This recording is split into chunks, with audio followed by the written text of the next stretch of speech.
materi perubahan sosial, teman-teman. Adakah yang sudah pernah mengalami perubahan individu? Ya, dulu seperti apa, sekarang seperti apa? Nah, hari ini kita akan ngomong tentang perubahan sosial, artinya perubahan yang terjadi pada masyarakat. Apa capaian pembelajaran yang ingin kita capai bersama melalui pembelajaran perubahan sosial ini? Yaitu mahasiswa ya dapat memahami dan dapat menjelaskan tentang pengertian perubahan sosial. Jadi nanti diharapkan setelah mendengarkan materi ini, maka teman-teman bisa mengerti tentang apa itu yang dimaksud dengan perubahan sosial. Lalu jenis-jenis perubahan sosial itu seperti apa? Teori-teori perubahan sosial yang dipakai itu apa saja? Dan faktor penyebab perubahan sosial serta dampak dari terjadinya perubahan sosial. Nah, indikator pencapaian dari pembelajaran materi kita yaitu jika ya itu. Jadi kalau nanti teman-teman ini menyimak 25 menit ini ya, yang secara verbal ini saya sampaikan, secara tertulis ada di buku pengantar sosiologi dan buku sosiologi serta ada di materi PPT. Maka indikatornya apa? Setelah mempelajari itu semua, maka diharapkan mahasiswa itu adalah dapat menjelaskan. Jadi bukan hanya paham, oh iya ngerti, bukan, tapi pada saat ditanya apa sih yang dimaksud perubahan sosial, oh yang dimaksud perubahan sosial itu adalah gini. Nah itu artinya mengerti betul ya. Jadi apa yang dimaksud dengan pengertian perubahan sosial akan dapat dijelaskan, lalu menjelaskan tentang jenis-jenis perubahan sosial ya, kemudian menjelaskan tentang faktor penyebab perubahan sosial. Kemudian kita akan juga diharapkan para mahasiswa itu dapat menjelaskan tentang teori-teori perubahan sosial yang bisa dipakai. Dan oleh sebab itu kita akan ngomong tentang definisi perubahan sosial ya. Siapa saja tokoh yang akan kita sadur? Banyak tokoh ya, tetapi saya hanya mengambil beberapa tokoh saja untuk mempertajam pemahaman kita tentang perubahan sosial. Yang pertama adalah yang disampaikan oleh Kingsley Davis ya. Kingsley Davis mengatakan perubahan sosial adalah sebagai perubahan yang terjadi dalam struktur dan fungsi masyarakat. Jadi itu disebut perubahan sosial kalau terjadi perubahan pada arah struktur ya, struktur dan juga pada arah fungsi. Jadi kalau belum struktur dan fungsinya itu belum berubah, maka belum masuk pada kategori perubahan sosial. Mungkin masih pada perubahan individu ya. Jadi misalnya perubahan individu itu ya dulunya pendiam banget gitu, sekarang ceriwis banget. Atau dulu ceriwis banget ya banyak berkata-kata gitu, setelah putus sama pacarnya pendiam. Membisu 1000 bahasa gitu ya. Jadi itu perubahan individu ya, perubahan individu. Nah, kalau ini Kingsley Davis, perubahan sosial itu harus menyentuh pada struktur dan fungsi. Ya, jelas ya. Nah, lalu kemudian menurut di sini ada juga yang disebut dengan McFarland ya, menyebutkan apa? Perubahan sosial merupakan ya atau perubahan sosial sebagai perubahan-perubahan dalam lingkungan sosial atau sebagai perubahan terhadap keseimbangan hubungan sosial. Jadi dalam kehidupan sosial itu kalau sudah terjadi nih ya, sudah terjadi sesuatu yang tidak terenakan ya, atau terjadi satu perubahan-perubahan yang hampir menyeluruh, itu disebut dengan perubahan sosial menurut Wechsler ya. Nah, lalu kemudian menurut Gillen dan Gillen Gillen mengatakan apa? Ya, di situ disebut perubahan sosial kalau terjadi perubahan variasi pada cara-cara hidup sebuah masyarakat ya, baik itu secara material maupun secara non material. Disebut perubahan sosial kalau terjadi hal-hal seperti itu. Sementara Selo Sumarjan mengatakan bahwa ya perubahan sosial itu adalah segala perubahan-perubahan pada lembaga-lembaga kemasyarakatan di dalamnya suatu masyarakat yang mempengaruhi sistem. Jadi perubahan-perubahan yang terjadi di dalam masyarakat pada lembaga-lembaga kemasyarakatan yang mempengaruhi sistem. Ya, mempengaruhi sistem, karena sistem maka di dalamnya berarti ada perubahan-perubahan apa? Di dalamnya ada perubahan-perubahan nilai-nilai ya, perubahan-perubahan sikap, ya, perubahan-perubahan perilaku ya di dalam kelompok-kelompok masyarakat tersebut. Ya, jadi intinya perubahan sosial kalau juga memang akan terjadi perubahan individu-individu yang kemudian mengumpul dan di situ bisa merubah fungsi, merubah struktur karena adanya perubahan nilai-nilai sehingga itu tata kelakuan atau perilakunya juga berubah, yaitu perubahan sosial di situ. Nah, sifat perubahan sosial lalu seperti apa? Kalau tadi kita sudah mengadopsi pengertian perubahan sosial, di mana berubah itu berarti kita harus tahu, ya orang kalau tahu berubah itu berarti harus mengamati, harus punya fakta atau punya data sebelum dan sesudah. Jadi kalau kita baru ketemu orang satu kali itu, sebelumnya juga nggak pernah berinteraksi, nggak pernah berkomunikasi, apalagi berkontak misalnya, lalu kemudian, ih kamu kok berubah sih? Ya itu nggak fair toh, baru ketemu itu kok masa sudah tahu bahwa dia berubah. Ya kalau kita ngomong perubahan berarti harus tahu waktu sebelumnya, waktu sekarang, pada saat kita ketemu. Nah sehingga sifat-sifat perubahan sosial itu seperti apa? Nah perubahan-perubahan sosial bisa bersifat terencana, ya ada yang terencana, memang sengaja perubahan sosial itu mau dilakukan, ya jadi direncanakan terlebih dahulu sehingga itu menjadi suatu agent of change, ya. Jadi memang itu supaya ini ya masyarakat di sini ini biasanya program-program pemberdayaan masyarakat itu melakukan satu perubahan sosial. Ya, jadi misalnya masyarakat di sini nih, ya sebelumnya ya kegiatan-kegiatan yang ada di desa itu seperti itu, ya pola interaksinya seperti itu. Kalau mau rapat-rapat desa seperti itu. Nah, kemudian kita rencanakan kalau kita bikin apa ya supaya terjadi perubahan yang lebih baik. Itu adalah perubahan sosial yang terencana. Nah, ada perubahan sosial yang tidak terencana, ya. Ya, bagaimana itu terjadi? Ya jelas kalau perubahan sosial itu tidak terencana karena adanya hal-hal di luar jangkauan dari masyarakat itu sendiri.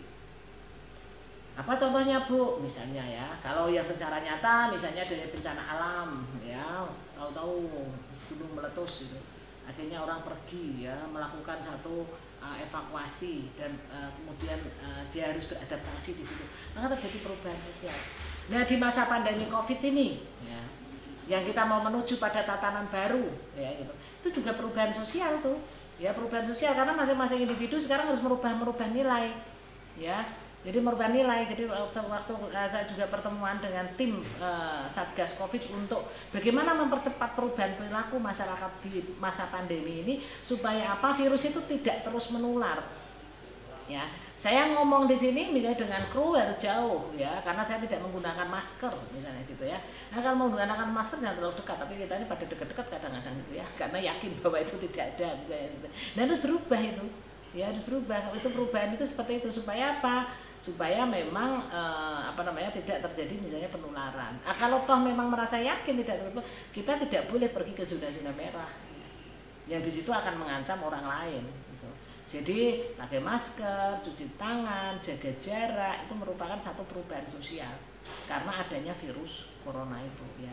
Ya itu dulunya tidak terencana ya, tapi sekarang harus direncanakan, dipercepat ini supaya apa? Tatanan baru segera terbentuk, ekonomi segera berjalan sehingga interaksi itu. Kalau toh memang gitu ya sudah menjadi dibiasakan. Mungkin nanti diupdate masker seperti apa yang tidak merasa membuat kering tenggorokan terus gitu ya, sehingga itu tetap harus nyaman. Atau ya sekarang sedang bergerak mencari obat dan vaksin supaya orang bisa kembali lagi beraktivitas seperti sebelum adanya penyebaran COVID-19, misalnya seperti itu. Artinya kalau itu COVID-19 tidak bisa dimusnahkan, berarti manusianya yang harus berubah. Ya, tata kelakuannya, nilai-nilai ya itu harus berubah. Tetapi kalau COVID-nya itu, coronanya itu bisa dihilangkan karena vaksin dan obat, berarti orang kembali lagi ke perilaku semula. Itu tidak ada perubahannya itu seperti itu ya. Nah, bentuk perubahan seperti apa? Seperti tadi yang saya contohkan di situ ya. Ada yang perubahan lambat ya. Jadi lambat. Orang kadang nggak menyadari bahwa dirinya itu berubah karena masuk dalam lingkungan yang baru.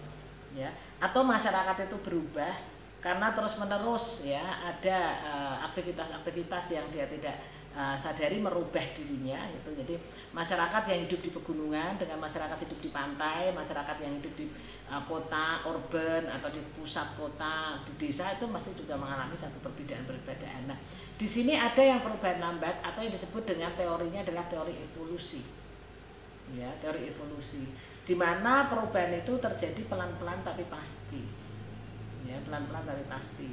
Jadi perubahan yang terjadi di dalam masyarakat misalnya, oh iya ya, waktu dulu saya datang ke kampung ini, ya gitu kan misalnya, masyarakatnya itu masih kayak gini loh. Akhirnya setelah 20 tahun kemudian kok gini ya, gitu. Ya karena itu mengalami satu perubahan secara pelan-pelan. Jadi dulu masih masyarakatnya itu rumahnya jarang-jarang gitu ya. Nah kemudian cara berinteraksinya karena belum ada teknologi handphone ya, belum ada internet, caranya berarti harus langsung. Tapi dengan adanya itu maka berubah. Nah maka perumahan-perumahan pun itu kan kadang-kadang memperhatikan perubahan sosial. Ada perumahan-perumahan yang kemudian sekarang didesain tanpa pagar supaya apa, orang satu dengan yang orang lain saling menyapa, saling menegur. Tapi ternyata tidak. Karena apa, orang sekarang berkaitannya di dunia maya dengan tetangga yang dekat, tetangganya juga pegang handphone, pegang internet sendiri, yang ini juga gitu. Jadi malah dengan tetangganya kan tidak berinteraksi juga meskipun tanpa pagar ya. Karena sekarang malah tanpa pagar dengan yang teman yang lain. Jadi hal itu harus diperhatikan. Jadi perubahan secara lambat itu perubahan yang terjadi pelan-pelan tapi terjadi perubahan. Nah, teori ini kemudian oleh Talcott Parsons juga dikembangkan dalam konteks teori struktural fungsionalis. Jadi dalam kehidupan manusia itu perubahan itu terjadi lewat fungsinya. Jadi misalnya terjadi perubahan di dalam pelayanan sosial, pelayanan publik misalnya ya. Gitu. Zaman dulu namanya dosen itu adalah selalu yang harus didekati oleh mahasiswa. Tapi sekarang mahasiswa justru harus didekati dosen. Ya karena posisinya sekarang dosen adalah melayani. Ya, juragannya siapa? Mahasiswanya. Tapi apakah mahasiswa itu bisa menjadi juragan yang bertanggung jawab? Menjadi juragan yang baik. Nah, itu menjadi bagian dari perubahan individu, dan perubahan individu nanti akan berkembang kalau individu berubah menjadi perubahan sosial.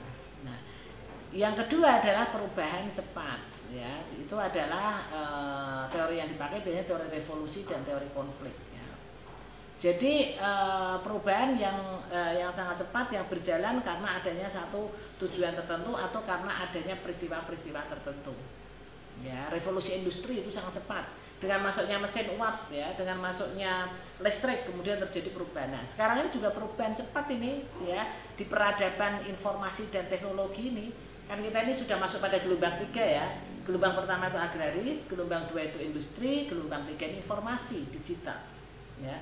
Ini terjadi perubahan yang sangat cepat. Saya sendiri kadang terpontang-pontang nih harus ngikuti bagaimana misalnya flexible learning, bagaimana ya harus melakukan perkuliahan online, bagaimana daftar hadir itu dengan Google Classroom dan lain sebagainya. Bagaimana cara saya mengajar? Seolah-olah kayak orang gila nih saya ngomong di depan kamera. Nggak ada yang tersenyum dengan saya, tetapi saya tersenyum sendiri, itu kan gitu ya. Itu harus berubah gitu. Karena apa? Karena kondisinya memang harus ada perubahan cepat karena digital ini gitu ya. Ya dulu laptop saya itu ada tulisan PRS screen gitu ya, print screen gitu ya. Nggak pernah saya tahu bahwa fungsinya itu sebetulnya untuk copy paste, untuk screen apa yang terjadi di dalam layar, di dalam software saya gitu. Tapi dengan adanya pandemi COVID-19, walah ternyata ini gunanya untuk untuk scan, untuk screenshot itu ya. Nah coba kalau nggak ada COVID-19, nggak tahu bahwa tombol itu digunakan untuk itu karena kita ketemu di dunia nyata. Nah setelah kita ketemu di dunia maya, maka kemudian terjadilah revolusi sikap saya juga, ya sikap saya juga untuk percaya kepada mahasiswa. Ya tata kelakuan saya juga berubah. Ya cara saya membuat etika perkuliahan juga langsung saya rubah. Ya saya mengalami perubahan itu 10 tahun kan. Jadi misalnya etika kuliah 10 tahun, yaitu perubahan di dalam misalnya individu ya, bukan konteks sosial, tapi kan itu mempengaruhi perubahan sosial mahasiswa juga ya, gitu. Saya dulu tidak boleh pakai sendal jepit dan celana jean atau mungkin rambut gondrong atau apa, itu tahun sebelum tahun 90-an. Tapi tahun 2000-an kemudian salah satu yang membuat peraturan saya misalnya kuliah tidak menggunakan handphone, karena handphone hanya digunakan untuk telepon waktu itu, belum digunakan untuk SMS, belum digunakan untuk pembelajaran, browsing, searching dan lain sebagainya. Itu masih dia tidak fokus kalau dia sambil membuka handphone. Tapi setelah 10 tahun kedua, saya bilang peraturannya handphone di silent, karena materi saya pun saya kirim ke handphone. Bisa saja sekarang paperless, tidak harus pakai kertas itu. Kalau toh memang masih ada dosen yang menginginkan untuk itu, waduh sebetulnya dosennya tidak mengupdate itu, tidak melakukan satu perubahan misalnya. Nah, hari ini misalnya karena kita online, maka silakan pakai celana pendek kah, atau pakai sendal jepit kah, you can see my kelek, you can see my pantat, silahkan. Ya karena apa? Karena ditutup itu camnya kan, biasanya aja yang penting kalian nyimak, ngerti dan lain sebagainya. Kan begitu. Nah, ini menjadi yang disebut dengan tadi pendidikan merdeka, menjadi revolusi besar gitu terhadap tata kelakuan sosial. Nah, kalau mahasiswa tidak siap menghadapi itu, dia akan waste time, akan hilang, waktunya itu akan hilang. Karena apa? Dia merdeka dengan cara apa? Menganggur, ya, memanage waktu tidak pas itu. Padahal waktu tidak bisa balik ke belakang. Sementara orang yang menggunakan waktu itu secara efektif, mahasiswa yang secara sosial ini menggunakan waktu, dia akan terus ya bergerilya mencari ilmu, mencari memanage waktu dengan baik, sehingga ke depan orang-orang unggul ini yang akan menduduki dunia gitu. Yang lain mungkin akan jadi kuli-kuli di belakang gitu ya gitu. Karena apa? Tidak ada yang mengatur diri kita sendiri secara society. Ya kalau dulu yang mengatur dosen menegur nggak datang kuliah, sekarang ini nggak bisa. Mungkin cuma handphonenya saja ya yang join ya, atau laptopnya saja yang join, yang lainnya mungkin nonton film Korea atau apa, tapi kan kehilangan itu waktu, nggak bisa balik 2 jam lagi dan mempelajari itu. Nah padahal itu waktu terus berjalan ke depan. Nah ini perubahan revolusi ya, perubahan cepat yang harus memang diadaptasikan di situ. Nah kalau lambat pelan-pelan ya itu. Nah penyebab perubahan seperti apa ya, penyebab perubahan seperti apa. Nah penyebab dari perubahan itu bisa dari dalam dia sendiri, bisa juga dari luar ya gitu. Jadi faktor internal dan juga faktor eksternal ya. Nah kalau faktor internal terutama adalah dari dalam diri. Jadi kalau masing-masing individu ini ya, individu itu ingin berubah, ya Bu ya misalnya saya ingin begini karena ini sudah semuanya digital ya, apalagi sekarang dunia ini sudah tidak ada batas-batas geografi lagi. Kalau saya bisa berkomunikasi, saya bisa berkomunikasi semua gitu ya. Makanya saya bilang untung saya ini dilahirkan di Orde Lama, karena sekarang bahasa Inggris, bahasa PBB itu menjadi penting misalnya. Nah, kalau saya masih ketinggalan kan, tidak apa-apa gitu. Tapi kalau kalian nanti memang dibutuhkan di situ. Tapi saya berharap sih bahasa Indonesia akan menjadi bahasa global. Kalau kita mau menghargai bahasa Indonesia kita dan kita keluarkan. Jadi perubahan sosial. Perubahan sosialnya apa? Tidak lagi orang Indonesia malu berbahasa Indonesia. Ya, tetapi mari kita globalkan, misalnya seperti itu. Nah, dari internal. Jadi orang itu sendiri. Ya, karena apa? Karena adanya gagasan-gagasan baru. Oh iya ya, kalau ini sebaiknya seperti ini, muncul gagasan baru, maka kemudian merubah dirinya.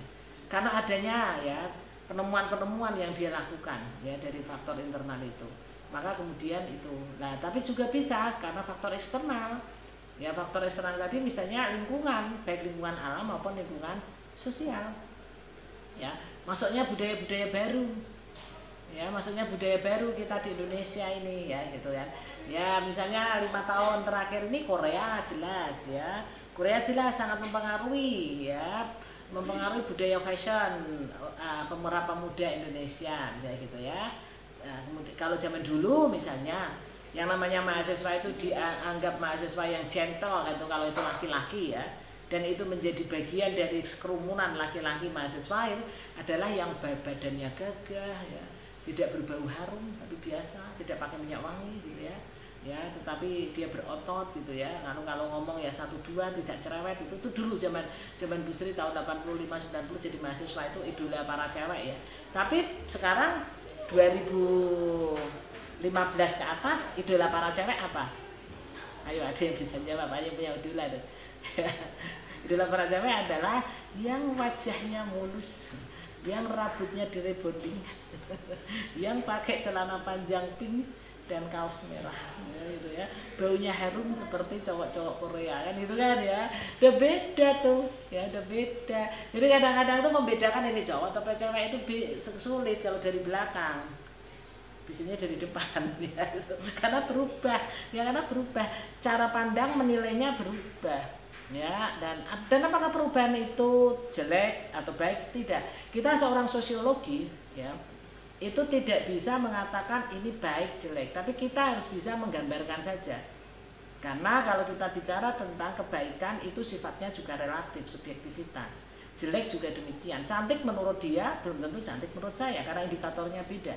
Baik menurut dia, makanya kalau memberi nilai yang sosial itu harus jelas. Ya, jadi kalau saya memberi nilai itu ada kata-kata kunci kalau urean misalnya.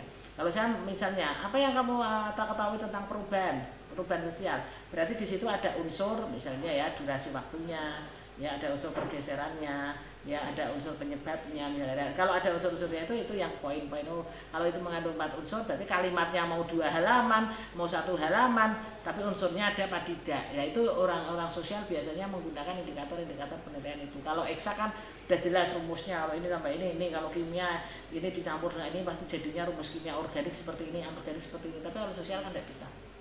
Ya karena apa? Subjektivitas, intersubjektivitasnya itu terjadi kan sosial. Nah, ini ngomong tentang perubahan sosial itu. Jadi penyebabnya bisa dari internal, bisa juga dari eksternal. Nah, silakan sekarang renungkan, apakah di antara kalian sampai hari ini ada yang pernah mengalami perubahan individu? Apakah perubahan individu kalian itu lambat ataukah cepat? Ya. Lalu penyebabnya dari dalam diri kalian sendiri atau ada pengaruh dari luar? Ya, silahkan direnungkan ya. Renungkan, nanti bisa ditulis, oh iya ya, aku sudah berubah ini kok karena aku punya cita-cita yang begini, jadi saya harus begini. Kemarin itu saya sudah terlanjur itu, makanya harus begini gitu. Atau di dalam masyarakat tempat saya ya, tinggal itu sekarang seperti ini, padahal dulu seperti itu, yang terjadi perubahan seperti itu. Apakah itu lambat, cepat, dan silakan itu dianalisis ya setelah mendengarkan ini. Oke, nah jelas ya sampai sini. Oke, sekarang saya mau ngomong tentang pendorong perubahan sosial ya, pendorong perubahan sosial. Ada masyarakat yang bersifat terbuka, itu sangat mendorong. Demikian juga perubahan individu, perubahan sosial itu kan dipengaruhi oleh individu-individu. Jadi kalau individu-individunya itu sifatnya terbuka, mau menerima kritikan, mau menerima masukan, mau belajar dari orang lain, mau mendengarkan, bukan hanya mendengar loh ya. Mendengar itu kan hearing, denger tok. Ya, aku ngomong gini, masuk sini, keluar sini. Tapi yang listening, yang mendengarkan. Kalau orang mau mendengarkan itu dia biasanya akan mengendapkan dulu. Oh, dia ngomong gitu ya. Maksudnya apa ya? Oh, berarti harus begitu toh. Berarti saya harus gini ya. Nah, kayaknya itu merubah. Tapi ada orang yang hanya dengar-dengar aja gitu. Sehingga sifatnya dari sejak muda sampai dia juga lansia, sifatnya sama terus. Ya gitu. Karena dia tidak melakukan introspeksi diri, tidak melakukan evaluasi diri. Sehingga masyarakatnya ya kan gitu terus gitu. Karena individunya modelnya gitu terus, tidak terbuka gitu. Tapi kalau individunya terbuka, tahun demi tahun masyarakat itu menjadi berkembang. Ya, karena masing-masing individunya seperti itu. Jadi masyarakat yang terbuka sangat dipengaruhi oleh individu-individu yang terbuka. Jadi kalau kalian misalnya kuliah di Fakultas Ekonomi, angkatan itu terbuka enggak? Dosen-dosennya terbuka enggak? Ya di Fiskom ya seperti itu. Ya di fakultas-fakultas lain, pertanian ya, di elektro misalnya, ya di FTI dan sebagainya terbuka enggak? Ya kalau dosennya juga enggak terbuka, mahasiswanya sulit untuk melakukan juga satu upgrading, perubahan-perubahan. Maka kita harus masyarakatnya harusnya bersifat terbuka. Nah, masyarakat bersifat terbuka itu terdiri dari individu anggota-anggota masyarakat yang terbuka juga. Ya, kenapa masyarakat Samin itu tetap begitu? Karena masyarakat Samin inginnya tertutup mengambil keputusan. Tapi nggak mau diutak-utik budaya kami. Ya Baduy, ya Baduy dalam atau Baduy luar kan udah beda lagi, gitu ya gitu. Nah ini bagian dari situ. Tapi kita nggak ngomong apakah yang terbuka itu lebih baik, yang tertutup itu lebih baik, tidak, kita nggak ngomong gitu. Tapi kita ngomong senyatanya, gitu ya. Seorang sosiologi ngomong yang senyatanya. Yang kedua adanya kontak sosial ya. Jadi karena adanya kontak sosial maka masyarakat itu bisa berubah. Makanya gini, pada saat Salatiga tuh sebelum ada jalan lingkar, ya jalan lingkar Salatiga. Ya, atau jalan baru JB, maka seolah-olah orang desa itu ya merumput, itu bagian dari situ. Tapi dengan adanya jalan baru, maka kemudian di situ menjadi tempat lewat orang-orang dari luar kota Salatiga. Bahkan tanah di situ kemudian dibeli dari orang luar kota Salatiga. Akhirnya orang-orang di kampung itu harus berinteraksi dengan orang-orang yang berasal dari luar Salatiga. Di situ dia akan ada kontak. Ya, dia ada kontak, maka kemudian membuat menjadi oh gitu ya kalau memelihara kambing itu ya misalnya. Ada yang belajar begitu.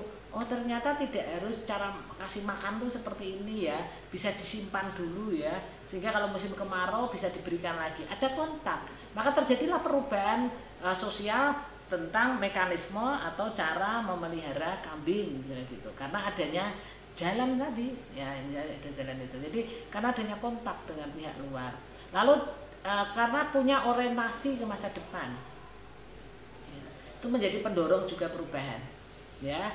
Orientasi ke masa depan itu juga menjadi pendorong. Lalu kemudian ketidakpuasan masyarakat, kita desanya kita jangan hanya kayak gini tok toh, fakultas kita jangan hanya kayak gini tok toh, tuh lihat tuh di fakultas lain bisa seperti itu kok ya. Makanya kemudian itu berubah ya, masa kita cuma gini-gini aja gitu. Lalu kemudian penyesuaian diri, dan ada juga toleransi, dan mungkin ada hal yang bisa mendorong perubahan sosial. Jadi teman-teman, mari kita lakukan itu. Apakah kita memang layak untuk berubah menuju ke kemajuan ya? Kalau toh memang mau berubah, apa yang menyebabkan? Silahkan itu direnungkan dan lakukan, karena kalian sebagai mahasiswa masih tetap siap untuk mencapai cita-cita. Demikian ya materi kita. Selamat membaca buku pengantar sosiologi, buku sosiologi juga, dan materi-materi lain yang sangat dibutuhkan. Terima kasih, Tuhan berkati.